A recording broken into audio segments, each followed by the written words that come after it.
Helping or enabling. Understanding the difference. Welcome back to Loving Them Without Losing You. I'm Christina Fox, and I am so grateful that you are here with me. Today, let's talk about enabling. I don't like this topic because it's easy. I like it because it's important. Because if you're anything like I was, you weren't trying to enable anyone. You were trying to save someone you loved. No family wakes up one morning and says, I'm going to make my loved one's addiction worse. We help because we love. And many times, we help because we're afraid.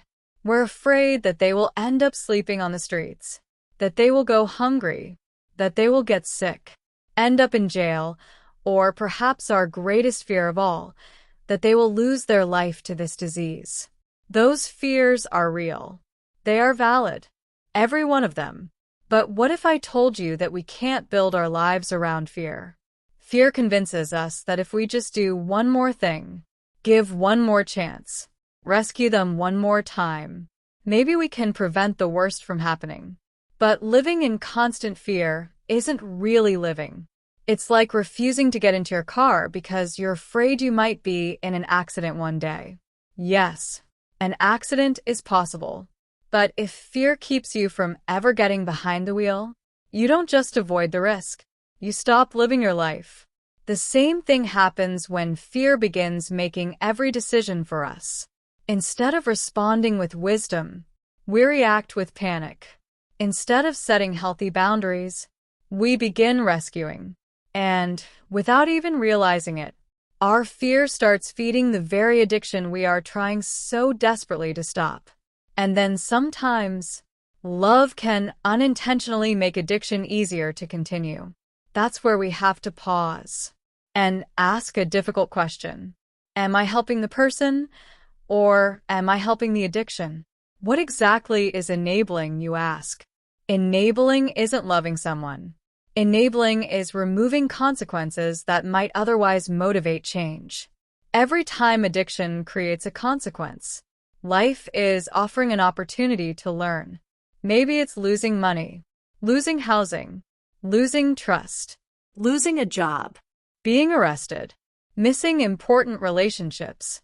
Those consequences are painful, but most times, pain becomes the very thing that leads someone to recovery. When we continually remove consequences, we may also be delaying the moment they decide, I can't keep living like this. So, what enabling can look like? Enabling isn't always obvious. Sometimes it looks like sending money because they promise it's for food, paying bills they were responsible for, making excuses, lying to other family members, replacing another broken or stolen phone, paying fines, ignoring or making excuses for things coming up missing, allowing drug use in your home, pretending everything is okay, giving one more chance, when nothing has changed. That saying comes to mind, you can't keep doing the same things and expect a different result. Again, none of these things usually come from bad intentions. They come from love. But love and enabling are not the same thing. What helping looks like, helping says, I'll drive you to treatment. I'll sit beside you in court. I'll attend family counseling. I'll visit you in treatment. I'll celebrate your recovery. I'll encourage healthy choices. Helping supports recovery. Enabling supports addiction. One question that changed my life years ago, someone said something I'll never forget. They told me, if someone is angry at your boundary, it means that boundary was necessary, and it's working. Addiction doesn't like boundaries. Addiction likes access.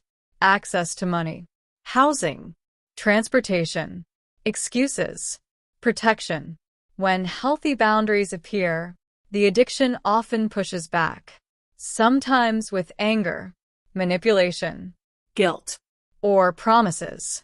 Not because they are a bad person, but because their addiction is fighting to survive. So, how do we stop enabling? We stop trying to rescue and start supporting recovery. That might mean saying, I won't give you money. I can buy you food. I won't pay your rent, but I'll help you find treatment. I won't lie for you, but I'll sit next to you when you're being honest. I won't rescue you from your consequence, but I'll support every healthy decision you make. Do you hear the difference? One removes consequences. The other supports change. Now on to the boundaries. Boundaries feel uncomfortable. Many families think, if I stop rescuing them, I'm giving up. But that is not the truth.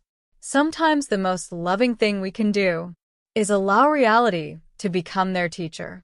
Not because we want them to suffer, but because we've finally realized we can't love someone into recovery. Recovery begins when they become willing to do the work themselves. I want to leave you with this thought. The next time you're faced with a difficult decision, before you say yes, before you step in, before you rescue, ask yourself one simple question.